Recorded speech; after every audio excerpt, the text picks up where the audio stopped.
আমরা আজকে তৃতীয় অধ্যায়ের বীজগণিতিক রাশির থেকে যশোর বোর্ডে 19 সালে যে অঙ্কটা এসেছিল এবং বিভিন্ন বোর্ডে এই অঙ্কটা আসে, আমাদের প্রত্যেকেরই এই অঙ্কটা ভাঙার ক্ষেত্রে এবং সমাধানের ক্ষেত্রে বিভিন্ন সমস্যায় পড়তে হয়। আজ এই সমস্যার যদি সমাধান না করতে হয়, সেজন্য আমরা বিষয়টাকে নিখুঁত ভাবে সমাধান করব। অবশ্যই তোমরা আমাদের সাথে থাকবে, দেখবে। এই বিষয়টা দেখলে অবশ্যই তোমরা উপকৃত হবে এবং অঙ্কটা খুব ভালোভাবে সমাধান করতে পারবে। এখন দেখো, আমাদের অঙ্কটা হচ্ছে পি কিউ প্লাস 1/pq সমান 18√3 হলে পি সমান √3 প্লাস √2। আমাকে এই অংশটা থেকে দেওয়া আছে কি পি কিউ প্লাস 1/pq সমান 18√3। তাহলে এই 18√3 হলে পি সমান √3 প্লাস √2 আমাদের প্রমাণ করতে হবে। তাহলে আমরা দেওয়া আছে যে অংশটা, এই অংশটা দিয়েই প্রমাণ করতে পারবো কি পি সমান √3 প্লাস √2। তাহলে আমার কি প্রথমে লিখতে হবে, দেওয়া আছে দেখো বিষয়টা দেওয়া আছে পি কিউ প্লাস 1/pq সমান 18√3। প্রথমে যখনই দেখবা এখানে আমাদের ভগ্নাংশ আকারে আছে, ভগ্নাংশ আকারে থাকলে এটাকে অবশ্যই আমাদের লসাগু করতে হবে। তাই লসাগু করতে গেলে আমাকে দেখতে হবে প্রথমে আমার হর কত আছে, পি কিউ। তাহলে আমার লসাগু পি কিউ নিতে হবে। পি কিউটা এই পি কিউ একা একা আছে, এর সাথে অবশ্যই গুণ করতে হবে। তাহলে P Q R P Q গুণ করলে P6 হবে, প্লাস পি কিউ দিয়ে পি কিউ কে ভাগ করলে 1 হয়, 1টা উপরে 1 এর সাথে গুণ করলে 1 হবে, সমান এই ডান পাশে আছে 18√3, 18√3টাই থাকবে। এবার পি কিউ আছে ভাগ আকারে, অবশ্যই পি কিউটা আমার ডান পাশে যে কি হবে গুণ আকারে বসবে। তাহলে আমি কি লিখবো, P6 প্লাস 1 সমান 18√3 পি কিউ। এই পি কিউটা ছিল ভাগ আকারে বাম পাশে, যখনই ডান পাশে যাবে তখন গুণ আকারে বসবে। এখন এটাকে সূত্রে সাজানোর জন্য বা সূত্রে আনার জন্য অবশ্যই আমাকে বাম পাশ থেকে ডান পাশ থেকে বাম পাশে নিয়ে আসতে হবে। তাহলে আমি কি নিয়ে আসবো, এটা মাঝে আমি সাজাবো P6 minus plus 18√3 P Q আছে, এখন মাইনাস 18√3 পি কিউ প্লাস 1 সমান 0। এখন এটাকে যখন আমি সূত্রের মাধ্যমে সাজাবো, দেখো P6 পি কিউ তারপর স্কোয়ার, অর্থাৎ পি কিউটা এ স্কোয়ার মাইনাস সূত্রের 2 এ মানে পি কিউ ইন্টু বি মানে কত হবে এটাকে আমাকে নির্ধারণ করতে হবে। আমি যদি বি মানে কত হবে নির্ধারণ না করতে পারি, তাহলে অঙ্কটা অবশ্যই আমি ভাঙতে পারবো। আমার এখানে রয়েছে 18√3 পি কিউ, তাহলে অবশ্যই আমার এখানে 2 আছে, তাহলে 18 মানে দিলে আমাকে 9 দিতে হবে এবং √3 আছে, √3 দিতে হবে। তাহলে আমি এখানে কত দেবো, 9√3 প্লাস বি মানে 9√3 তার উপরে স্কোয়ার। আমার এখানে দেখো 9 এবং √3 কে যদি স্কোয়ার করা হয়, তাহলে 9 কে স্কোয়ার করলে হবে 81, 81 ইন্টু √3 কে স্কোয়ার করলে হবে 3, দুইটা গুণ করলে হবে 3 ইন্টু 3 আসে কত 24, 243।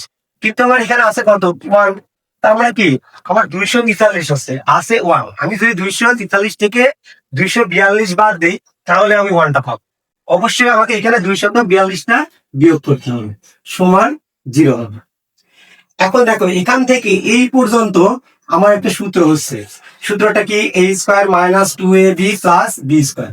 তার মানে এই a square minus 2ab plus B square তার সূত্র a মাইনাস বি স্কোয়ারের সূত্র। তাহলে a মানে পি কিউ আর বি মানে 9√3। তাহলে a কি লিখবো, a মানে পি কিউ মাইনাস বি মানে 9√3 তার উপরে কি স্কোয়ার, এটা সূত্র হলো। এখন দেখো 242 মাইনাস 242 ছিল বাম পাশে, ডান পাশে যাওয়া হবে প্লাস 242।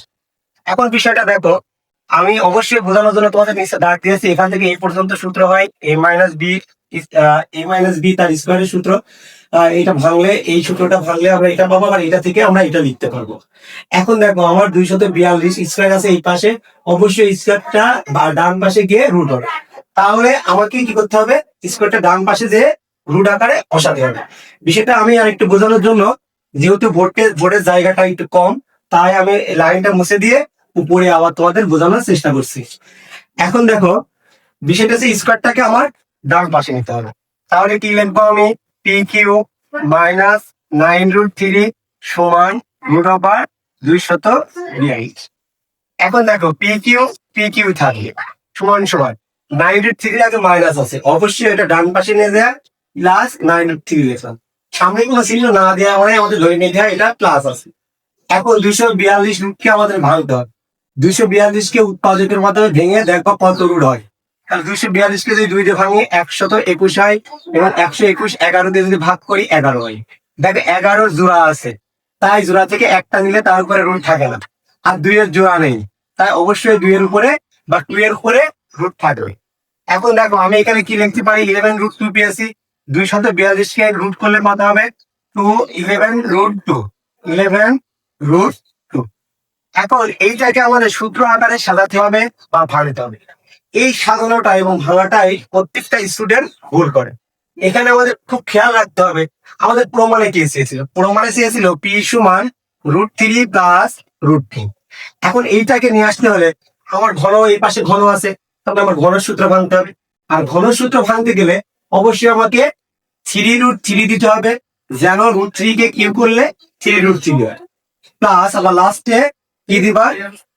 আমরা জায়গা স্বল্পতার কারণে আরেকটু মুছে নিই এটা। দেখো এটা প্রয়োজন লাগছে না, তাই এটা মুছে দিলাম। এখন দেখো আমি এখানে অবশ্যই 2√2 দিতে পারি। এখন আমার রয়েছে 11√2, আমি এখানে 2√2 নিয়েছি। অবশ্যই √3 পরে আবার √3 হবে না, √2 নিয়ে আসতে হবে। আর এখানে আমি 2টা √2 নিয়েছি, আমার এখানে রয়েছে 11টা √2। অবশ্যই এখানে আমার 9টা √2 এখানে বসবে। প্লাস এখানে 3টা √3 নিয়েছি, এখানে 9টা √3 রয়েছে বা 9√3 রয়েছে, তাহলে অবশ্যই এখানে 6√3 হবে। এখন দেখো এটাকে আমি সূত্রের মাধ্যমে সাজাবো। √3 কে কিউ করি, তাহলে a কিউ প্লাস এখানে 3√3 আছে, অবশ্যই √3 কে ঘন করলে কত হবে? 3√3। এবার সূত্রের 3 a মানে এই ব্র্যাকেটে যেটা আছে সেটা √3, a মানে √3, তারপরে স্কয়ার দিতে হবে। অবশ্যই 3 এর পরে আমাদের সূত্রটা কি? a প্লাস b তার কিউ সমান a cube plus 3a square b plus 3ab square plus b cube. অর্থাৎ এই সূত্র অনুযায়ী আমাকে সাজাতে হবে। তাহলে আমি প্রথমে দিয়েছি √3, তার উপরে কিউ অর্থাৎ a কিউ প্লাস সূত্রের 3, a মানে √3, তার উপরে কি স্কয়ার ইন্টু b মানে কত? √2। এটাই বলবে, কারণ b এর উপর স্কয়ার নেই, তাই স্কয়ার আমাদের দেওয়া লাগবে। প্লাস 3 ইন্টু a মানে √3 ইন্টু b মানে √2, তারপরে স্কয়ার প্লাস b মানে √2, তার উপরে কিউ। তাহলে এটা কার সূত্র আছে? a প্লাস b মানে √2, তার উপরে কিউ এর সূত্র। এখন দেখো আমি পি কিউটা এখানে নামাই নিয়ে আসি। পি কিউ সমান আমার কি আছে? √3 প্লাস √2, তারপরে a। উভয় পক্ষ থেকে ঘন আছে, তাহলে আমি এই ঘন বাদ দিতে পারি, সমান সমান সমীকরণ উভয় পক্ষ থেকে একই রকম স্কয়ার বা ভিত্তি বাদ দেওয়া যায় বা ঘন বাদ দেওয়া যায়। এই ক্ষেত্রে আমি পি সমান কি লিখতে পারি? √3 প্লাস √2।